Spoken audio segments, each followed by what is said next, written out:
Hello everyone, today we are going to learn basic REST commander, how to create a region.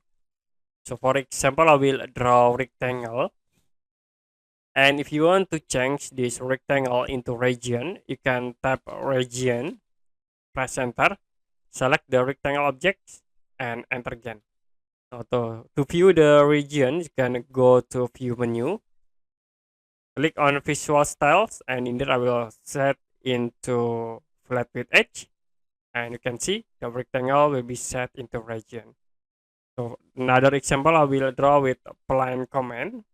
We draw polyline, this. And to create a region, you can tap region, press enter, select the polyline objects, and enter again.